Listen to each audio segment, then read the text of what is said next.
नमो भगवते वासुदेवाय। भगवान श्री हरि विष्णु, माता लक्ष्मी और श्री तुलसी महारानी की कृपा आप सभी पर सदैव बनी रहे। भक्तों, परमा एकादशी का पावन दिन भगवान विष्णु को अत्यंत प्रिय माना जाता है। शास्त्रों में कहा गया है कि इस दिन श्रद्धा और विश्वास के साथ किया गया छोटा सा पुण्य कार्य भी अनेक गुना फल प्रदान करता है। लेकिन क्या आप जानते हैं कि परमा एकादशी के दिन तुलसी जी से जुड़ा एक ऐसा सरल उपाय है जिसे करने से भगवान विष्णु अत्यंत प्रसन्न होते हैं। आज के इस वृत्तांत में हम जानेंगे परमा एकादशी पर तुलसी जी का महत्व, तुलसी जी से जुड़ा विशेष उपाय, उसके लाभ और उससे जुड़ी एक प्रेरणादायक कथा।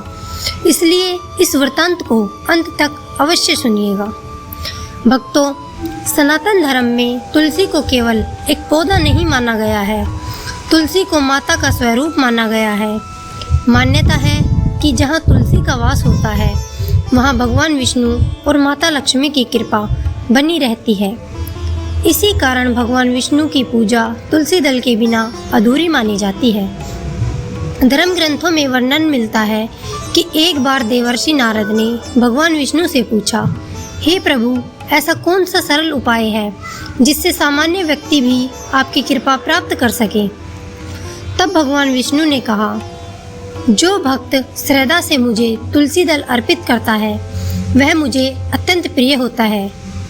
भक्तों, इसी कारण एकादशी और विशेष रूप से परमा एकादशी के दिन तुलसी का महत्व और भी बढ़ जाता है। अब जानते हैं उस विशेष उपाय के बारे में।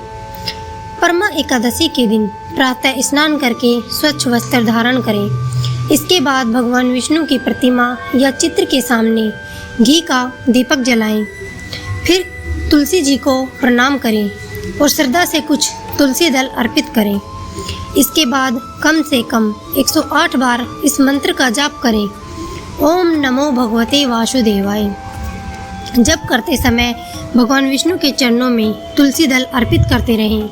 यदि 108 बार जब संभव न हो तो अपनी श्रद्धा और समय के अनुसार जितना कर सके उतना करें। मान्यता है कि श्रद्धा से किया गया यह उपाय मन को शांति देता है और भगवान विष्णु की भक्ति को मजबूत करता है। भक्तों, अब मैं आपको एक छोटी सी प्रेरणादायक कथा सुनाती हूँ।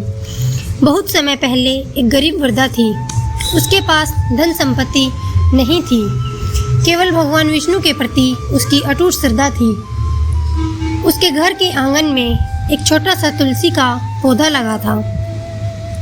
हर एकादशी के दिन वह स्नान करके तुलसी जी को जल देती, दीपक जलाती और भगवान विष्णु का नाम जपती।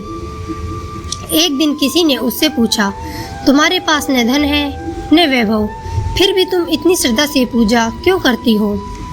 वृद्धा मुस्कुराकर बोली, मेरे पास धन नहीं है, लेकिन भगवान का नाम और तुलसी माता का आशीर्वाद है, यही मेरे लिए सबसे बड़ा धन है। समय बीतता गया। धीरे धीरे लोगों ने देखा कि वृद्धा के जीवन में अद्भुत शांति और संतोष है। उसके पास भले ही बहुत धन न था, लेकिन उसका मन सदैव प्रसन्न रहता था। यह कथा हमें सिखाती है कि सच्ची भक्ति का मूल्य बाहरी वैभव से नहीं बल्कि श्रद्धा और विश्वास से होता है। भक्तों, परमा एकादशी के दिन तुलसी जी के सामने बैठकर भगवान विष्णु का स्मरण करना अत्यंत शुभ माना गया है। यदि संभव हो तो इस दिन तुलसी के पौधे के पास एक दीपक अवश्य जलाएं, घर में स्वच्छता रखें, भगवान का नाम जपें और सकारात्मक विचार रखें। अब एक महत्वपूर्ण बात, कई लोग सोचते हैं कि केवल बड़े बड़े अनुष्ठान करने से ही भगवान प्रसन्न होते हैं, लेकिन शास्त्र हमें बताते हैं कि सच्चे मन से की गई छोटी सी भक्ति भी अत्यंत मूल्यवान होती है। इसलिए यदि आपके पास अधिक साधन नहीं है तब भी निराश न हो, श्रद्धा और विश्वास के साथ भगवान का स्मरण करें। परमा एकादशी हमें संयम, भक्ति और आत्मचिंतन का संदेश देती है। यह दिन केवल व्रत रखने का ही नहीं बल्कि अपने मन को भगवान के निकट लाने का अवसर भी है। आइए अंत में भगवान श्री हरि विष्णु और तुलसी माता से प्रार्थना करें, हे श्री हरि विष्णु, हम सभी भक्तों पर अपनी कृपा बनाए रखें। हमारे मन में भक्ति, श्रद्धा और सद्बुद्धि का वास हो। हमारे जीवन से दुख, भय और नकारात्मकता दूर हो। हमें सदैव धर्म और सत्य के मार्ग पर चलने की प्रेरणा दें। हे तुलसी माता, हमें पवित्र विचार, मधुर वाणी और भगवान की भक्ति प्रदान करें। ओम नमो भगवते वासुदेवाय।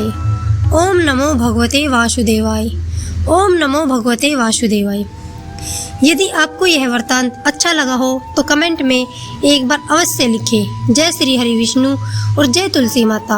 आप सभी पर भगवान विष्णु और तुलसी माता की कृपा बनी रहे। आपको हमारा ये चैनल अच्छा लगा हो तो वीडियो को लाइक, कमेंट, सब्सक्राइब जरूर करें। और आप में से कौन कौन एकादशी का व्रत करता है वो कमेंट में ज़रूर बताइए। धन्यवाद।